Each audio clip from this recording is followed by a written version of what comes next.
I love this man. He's on my Mount Rushmore of sports media all time. He is, and he deserves to be there. I want his Mount Rushmore of sports media members all time. At the end of this interview, he is Stephen A. Smith. He is the host of First Take. He has his radio show coming up in a little bit on Mad Dog Radio, 1 to 3 every day, 1 to 3 Eastern. Stephen A. Smith, the great Stephen A. Smith joins us. Stephen A., what is the key to being so fucking cool? Because I think you might be the coolest person I have ever met. I'm serious. I just think it's about being authentic. I mean, I let anybody else define it as cool or whatever it is. Just be true to yourself.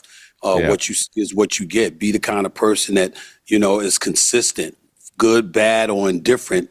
Everybody knows that's you.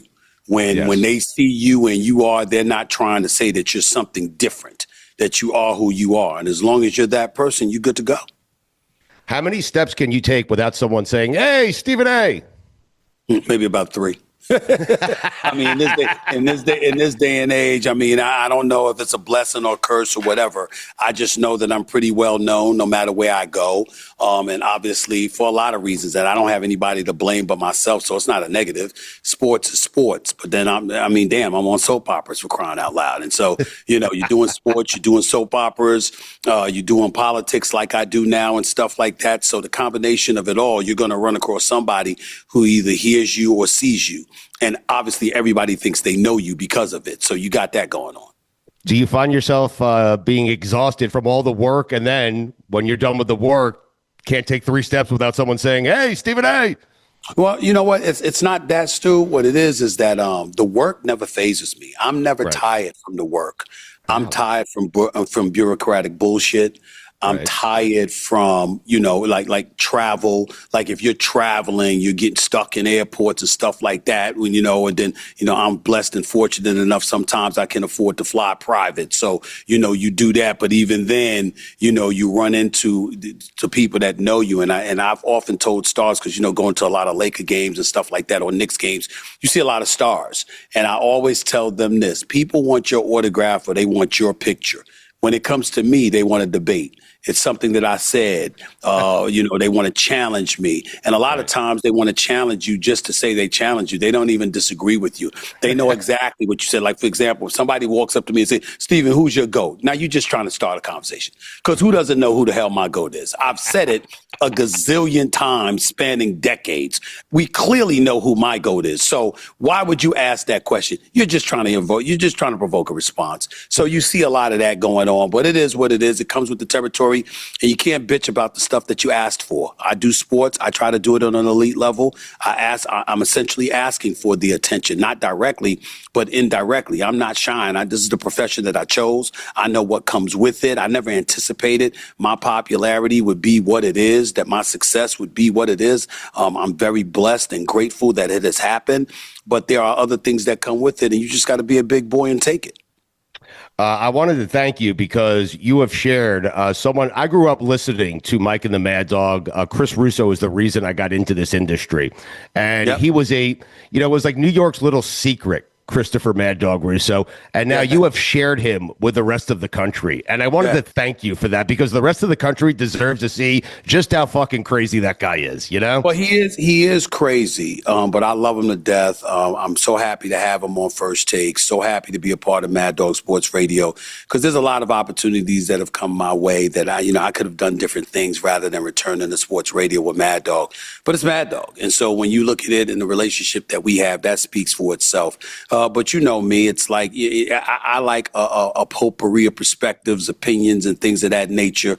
I'm a black man. You see a lot of black folks in the industry now. I'm incredibly thankful for that and my role in terms of whatever little assistance I could have provided in helping higher ups, to diversify, the employees that we have under our stable, whether it be at ESPN or anywhere else. But me, I've been friends with Dan Le Batard for years. I've been friends with Mad Dog Russo for years. I'm friends with you. I'm friends with others. And I don't want people that just look like me and share my cultural background and whatever to be all that it is. I want to show that, you see cats that are good people, that know what the hell they're talking about, that have a conscience, that attack the business with the kind of fervor that it should be attacked with. And any time that I can help contribute to people recognizing folks that they should recognize, like a Mad Dog Russo who's been at it for 40 years, but believe it or not, you had cats. I mean, this is a true story, Stu. When Mad Dog Russo first came on First Take, you had guys on First Take. Who the hell is that? Amazing. Who the F is he to think that he could sit up there and scream at us and talk about? And I had to sit up there and say, you ever heard of Mad Dog Radio? And they're like, yeah. I said, that's him. They're like that. They had no idea. They had no clue because he's one of the pioneers of our industry. I mean, one of the pioneers, and they have gone. I'm talking about the Kendrick Perkins and others going from literally can't standing this guy to loving him and having it on their bucket list to watch games with him and stuff like that because they didn't know.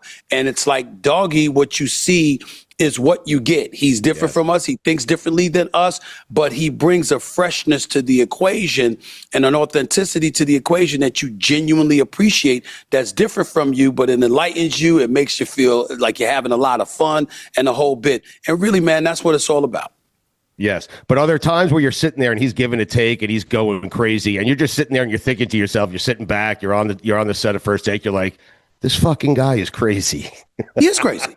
I say it every day. He's certifiable. He's absolutely nuts, but that's who he is. I mean, this guy comes on national television. He's calling out his wife's cooking, his mother's cooking, his mother-in-law, and how she got on his nerves. And I'm like, you do understand that you have to go home, right? What is wrong with you? But that's him. And so that's what it is. That's what comes with it, man. And, the more you're around people that think differently, that look differently and all of this other stuff, the more enlightened you become and the more of a gorgeous mosaic, that the kind of stuff that we talk about, you see actually happening. So it's a really, really good feeling when that kind of stuff happens, man. What would you prefer, Stephen A? A Knicks championship or the Cowboys losing a Super Bowl in the most embarrassing fashion possible?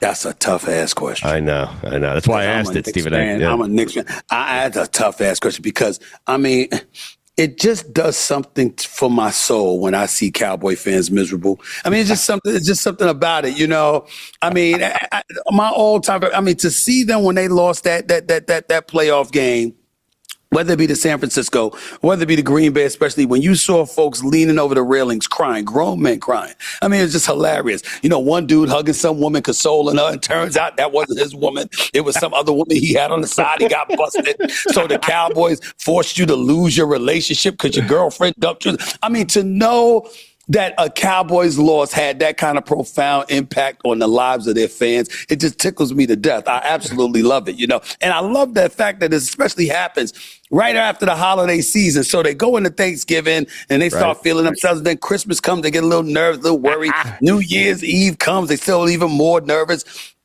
And then it all comes crashing down on them. It's a beautiful, beautiful feeling for me to know that Cowboy fans experience that kind of misery. I love it, okay?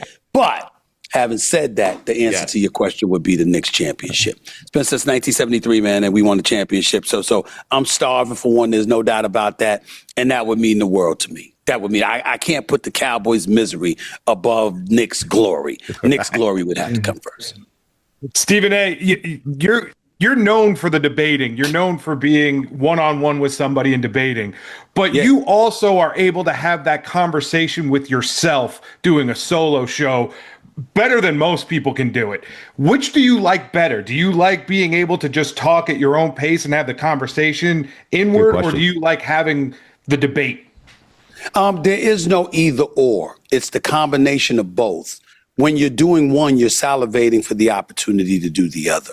Right. And it makes you more interested in doing the other. If you're just by yourself every day, like I am when I do my YouTube show or my sports radio show on Sirius XM or even my political show, then you'll crave that dialogue. That's why the callers are so important. But when you're debating folks, who are experts in their chosen field, and you're going up against them. I like the challenge. I like the challenge of knowing I can debate against a pro basketball player when I was never a pro basketball player. I can debate against a pro football player when I was never a pro football player. I like the challenge because I'm not trying to be them. And I think that when we look at this industry, some of the people who will remain nameless, I think that the mistake that a lot of dudes make is when you try to act like you know what they know. First of all, even if you did, you shouldn't say so. It's very disrespectful. Because somebody that went pro and knows how to ball and went through the terrain and put in the work to be one of the greatest players in the world, you know, in terms of being a professional athlete, because that's what they are, show them that respect. You're not in the locker room like they're in the locker room. You hadn't had to make a roster the way they had to make a roster. You weren't paid to perform at the highest level and as a professional athlete the way that they are. Don't act like you know the nuances of what comes with it like they do. You don't. You know stats, you know figures. You can watch film and deduce what transpired on a football field or on a basketball court. That's true. But there are nuances that come with everything, just like there's nuances that come with this business. I've told athletes the same way that I would tell you I'll stand down when it comes to certain things about the nuances of the game at your level. You having a podcast or a YouTube show, you need to stand down when it comes to doing what I do in this business, because you ain't on this level. You know, and I've had to have those conversations with people from time to time, simply because the same level of respect that they want doing what they do as a professional athlete, us as professional journalists, professional pundits, commentators, etc., who have been doing this for decades, we understand nuances that come with this business as well that they will never understand, or it'll take them years and years to figure out. They need to respect that too. And that's the kind of message that you try to send. Stephen A., what'd you make of Michael's comments on load management? He's absolutely 1,000% right. And he's justified in saying what he said.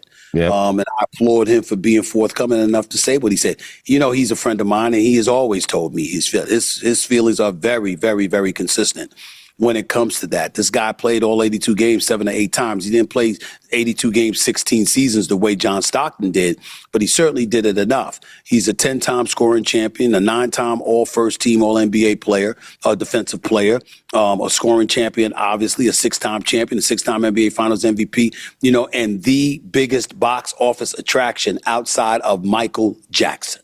I mean, think about that for a second. Yeah, that's crazy. How big Michael Jordan was. And I'll never forget, and I think the story that really encapsulates it for me, guys, and I've said this many times, he and Isaiah Thomas are known for not having the greatest relationship with one another. And Isaiah Thomas once told the story of how Michael Jordan had a game the night before when Isaiah Thomas was a part owner of the expansion Toronto Raptors franchise. And when Isaiah Thomas had to go against Chicago Bulls, he was praying that something wouldn't go wrong or that Michael Jordan didn't hate him so much that he would refuse to show up and play, because they had the game the night before and there were rumors swirling that Michael Jordan wasn't going to show up and play and he was going to take the night off. And Isaiah Thomas said Michael Jordan strolled into Canada, and not only did he show up, he showed out, dropped nearly 40, was diving on the floor for loose balls, went out there and performed at an elite level, introducing himself to the country of Canada. And it meant the world to Isaiah Thomas because he was scared that Michael Jordan might have refrained from doing so. But to Michael Jordan, it was never a consideration. The people in Canada had never seen him before, and he owed it to them to make sure that they saw him. And that's what it's all about. And when we think about the big-time superstars that have ever graced the game, they pretty much all have the same mentality. I know we see LeBron take some time off and stuff like that, but the bottom line is he's been a marquee for over 20 years. And for the most part, LeBron James has shown up, and he's answered the call. Steph Curry has shown up. He's answered the call. Kobe, God rest his soul, showed up, answered the call. Shaq Diesel and others showed up, answered the call. Stars do that. Let me give you a star for me who's not answering the call, and that's Luka. Like, enough. I'm tired off season. I've lost weight. I'm in shape. I'm on the cover of Men's Health magazine. I play 1 or 2 games, 1.5 games, and now I'm out until early November. Like, enough of Luka, you know? Well, I'm not going to say that. And the reason I'm not going to say that is because this off season, he clearly showed he had lost weight. and then stepped on the court the first 2 games of the season and averaged over 40.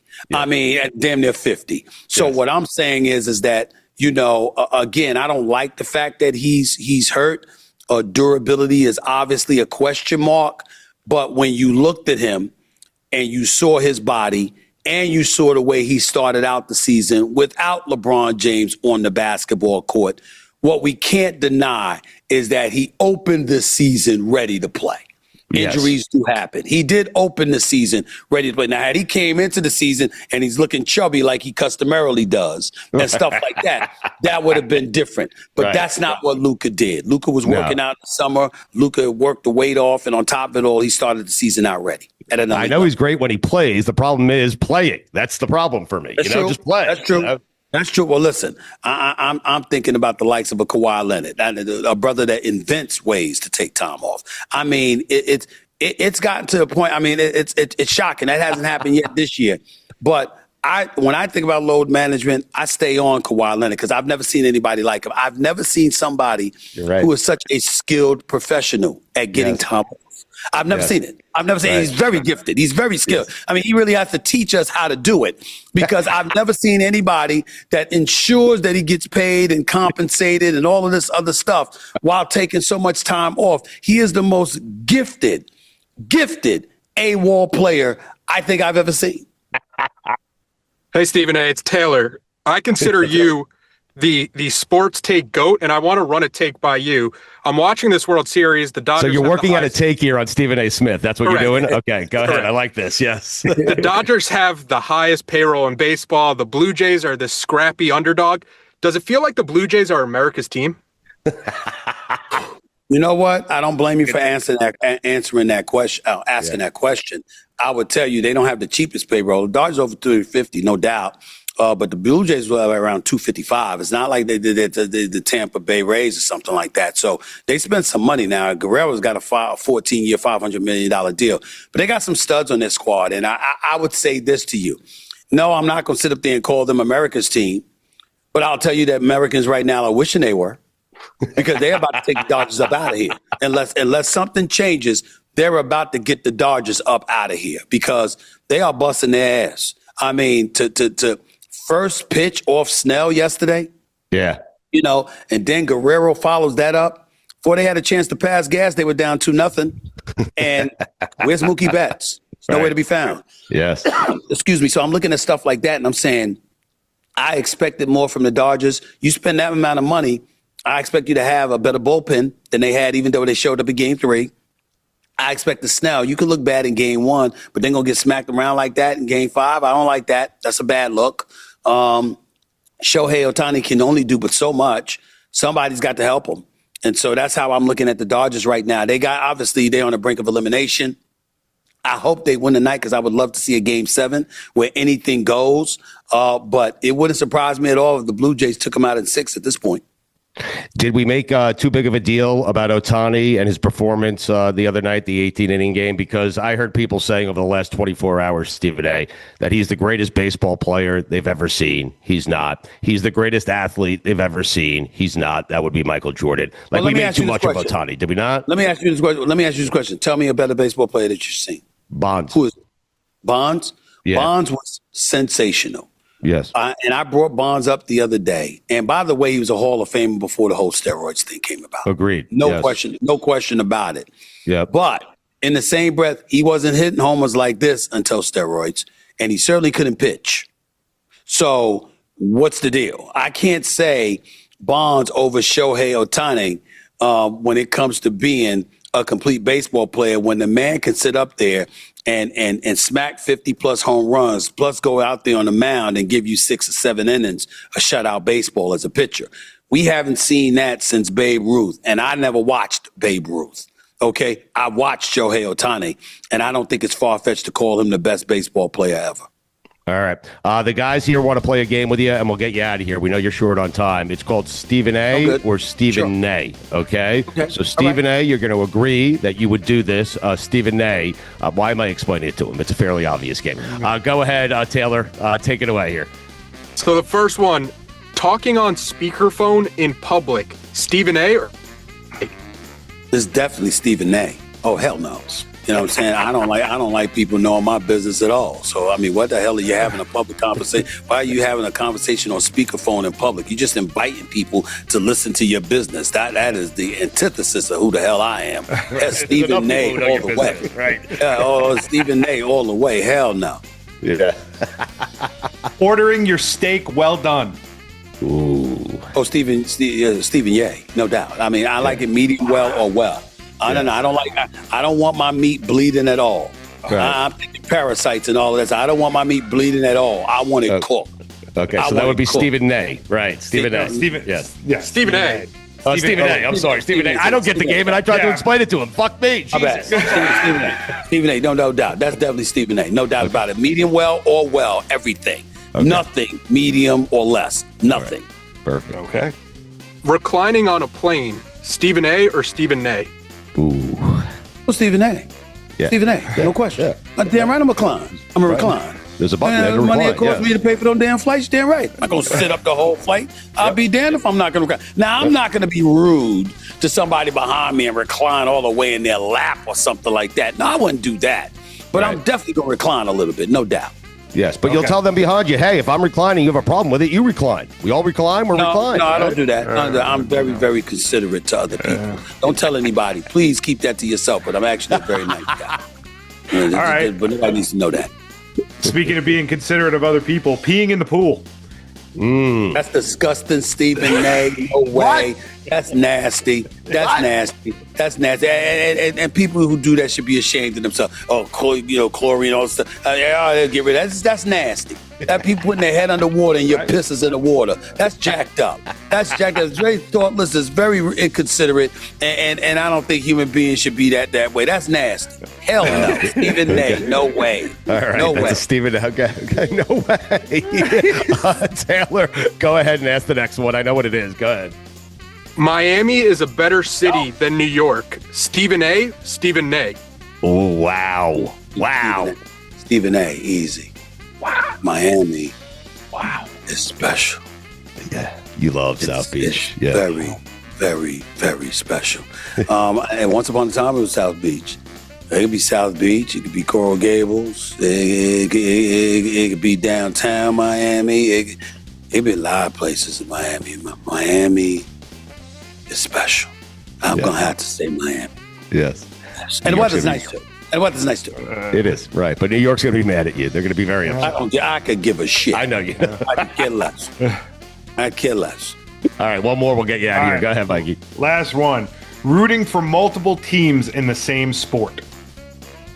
No, Stephen A. No. Thank you. No. Now, I will say this. Like, for example, I'm Knicks all day, okay? I'm Yankees all day. I don't know. I mean, sorry to say, I'm a Pittsburgh Steelers fan in the National Football League. But here's what I will tell you. Where my rooting interests vary is when my team is eliminated, number one. And number two, it's all about my social life come playoff time. I want to be in the city I want to be in. Right. You understand? If I see Utah playing LA, I'm rooting for LA. Right. I'm rooting for LA. I'm not rooting for you. Right. I love Shea Gilgeous-Alexander. You're tired of it. Yeah. And I love the fans. The fans in Oklahoma City are great. I ain't trying to fly to Oklahoma City if I don't have to. Right. I'm not trying to do that. I mean, I want to be in my dream, one of the biggest heartaches I ever suffered in my lifetime of covering sports was when the bubble happened and the finals was the Miami Heat versus the Los Angeles Lakers. I'm like, you gotta be kidding me. Everybody that knows me knows. All I ever wanted was a Miami, LA finals. Miami, LA, Miami finals. And instead, they had it in the bubble in Orlando. I'm like, y'all couldn't have done this when there was no COVID and there was no bubble. I mean, traveling back and forth between Miami and LA, that's what it's all about to me. And unfortunately, it didn't work out. It really pissed me off. I was very unhappy about that. How about peeing in the shower? Stephen A. Well, I would say to you, Stephen A., but there have been a couple of times in my life I've done it. Right. Okay. Just a couple. Not in the last decade or so. But damn it, there's been a couple of times in my life. Well, I'm in the Southway, the water's running right down the faucet. Go ahead and piss right here. You know, that's true. Convenience. That's entirely different than a pool or a tub. You understand what I'm saying? That's entirely different. It's not the same. But there's been times in my life in the past, a long time ago, where I did that. That's true. All right. So I actually have one more because I just thought of it. I think you've struck gold with nephew Josh on your show, Stephen A. The family members that leech off your success, Stephen A. or Stephen A. What do you mean? What about the family members? Are you saying are there ones that do it or ones that don't? What do you? They take advantage of your celebrity, yes. And he's wondering if you're okay with that. That's what he's asking. It's a tepid yes. From the standpoint, like I love my nephew. He don't know how to act half the time, but he's always been passionate about his sports, right. And to see him happy doing what he's doing when he's talking sports with me, that makes me feel good. Awesome. So I'm happy to look out for my nephew. He ain't his cousin though. Is my daughter. Right. And my daughter Samantha's next level, and you know she's totally different from him. But he loves his sports. He'll be around. I'll make sure he's a contributor during the basketball season because that's what he loves. He lives, eats, and breathes basketball. He watches it more than me, and I watch it for a living. So right. I give him credit for that and whatever. But you know what I'm not going to do is let him steal any more of my shades because he's stolen about 5 pairs of my shades. And then come on the air, I'm looking for my shades. I can't find it. And then his ass walk into my studio with them on when I was looking for them for weeks and swore it got stolen or something. He had them. Okay. So it's stuff like that he does. And, you know, he'll really try to take a corporate card and treat himself to lunch and all this. And I smack him upside his head, you know, and get my money back. So he'll try all the little slick stuff just because he can. Because he knows he's my nephew and he knows, his Uncle Steve loves him. So, but that don't mean I won't slap his ass upside the head when he needs it. I love the kid. I want him on the show. Is that okay, Stephen A? Can I have him on the show? Can I have him? Josh? Sure. You can let Josh. You can let Josh come to him. But if he act up, I'm gonna bust his ass. Okay. He's still Uncle Steve. You Steve. stand off to the side. If he acts up, you bust his ass. Okay. There you go. But I love him. Come on the show. It's no problem. All right, get it out of here, man. You got a radio show coming up 1 to 3 every day. Mad Dog Sports Radio every day on First Take, ESPN. He is the GOAT, Stephen A. Smith. We appreciate the time, sir. We'll get to your sports media Mount Rushmore the next time we have you on, okay? All right, my man. You take it easy, buddy.